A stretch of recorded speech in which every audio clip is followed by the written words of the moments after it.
I now give the floor to the distinguished representative of Syrian Arab Republic.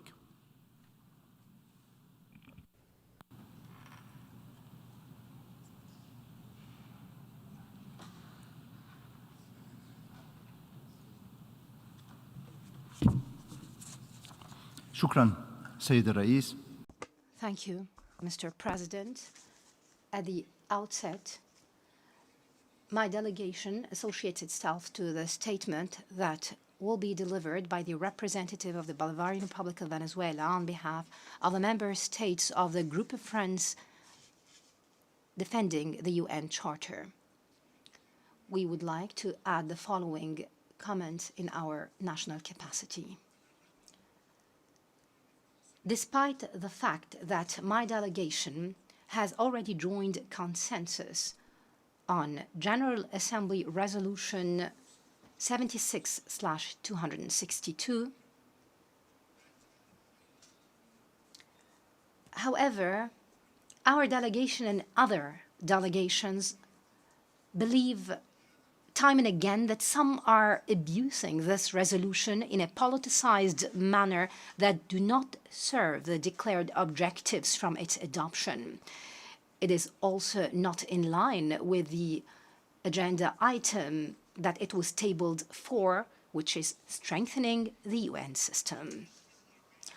All member states in the United Nations are cognizant that the Security Council must shoulder its responsibilities in full compliance with the provisions of the UN Charter, which the Founding Fathers have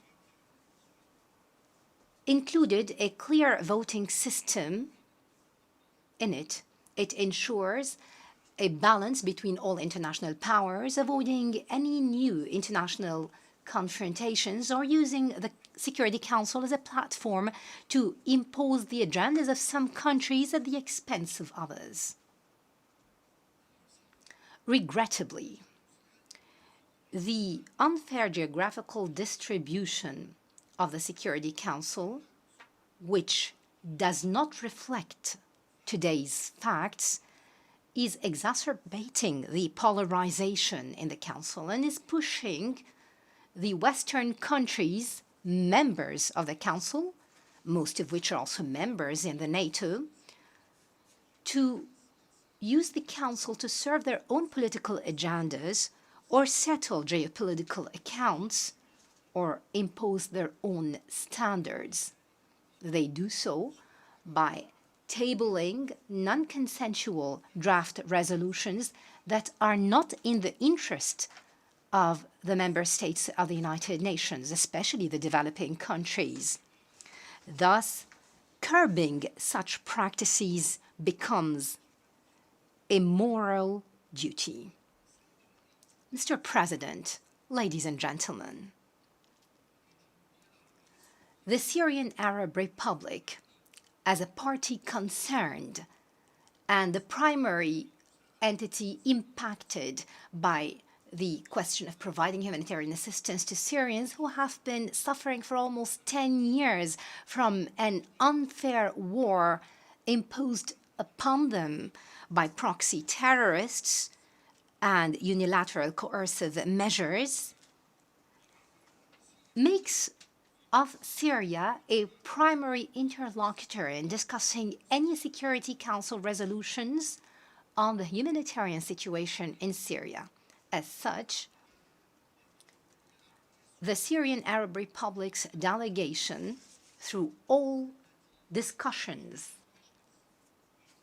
of the Council on implementing Resolution 2585, has expressed great concerns and major shortcomings in implementing it, especially when they are sticking to one and only mechanism to deliver humanitarian assistance across borders, which does not respect the Syrian sovereignty, despite the fact that the circumstances leading to its establishment back in 2014 are no longer there. What's more important is the inability of this mechanism to guarantee that those humanitarian assistance will not fall on the hands of the terrorist organizations which are designated on the Security Council's lists. The delegation of the Russian Federation has expressed understanding of these concerns and called for addressing them with seriousness. Unfortunately, though, the efforts of my delegation and those of Russia have been met with intentional disregard and adverse positions by the USA, the UK, and France. Those countries, and for more than a year, have set obstacles to the implementation of Resolution 2585 through their continued politicization of humanitarian action and linking any relief or development support with conditions and dictations that run counter to the principles of humanitarian action as provided for here in General Assembly Resolution 46/182. Therefore, my delegation expressed its total agreement with the Russian Federation's position. We've also appreciated its rejection of the draft resolution extending the terms of Resolution 2585 for another year without any amendments or enhancement to that resolution that would respond genuinely to the needs of the Syrians in an effective, balanced, transparent, and measurable manner, foremost supporting the implementation of early recovery projects and including an important and vital sector in this resolution, that is the electricity sector. The position of the Russian Federation was in synergy with its full commitment with the principle of respect for the sovereignty, independence, and territorial integrity of Syria, which was underlined in all relevant Security Council resolutions. It has also expressed genuinely its keenness to alleviate the suffering of the Syrian people and enhancing the humanitarian situation of all Syrians without discrimination through supporting the efforts of the Syrian government, which is the primary partner of the United Nations and its agencies in undertaking this duty. The Russian position, voting against the draft resolution, came to hold this Western politicization. It came to guarantee that the humanitarian dimension will take priority over any other dimension. It was necessary to curb this misinformation of the three Western countries which have been manipulating public opinion through propagating their allegations of being concerned for the humanitarian situation in Syria while imposing illegal and immoral unilateral coercive measures leading to catastrophic consequences on all aspects of lives of the Syrian people.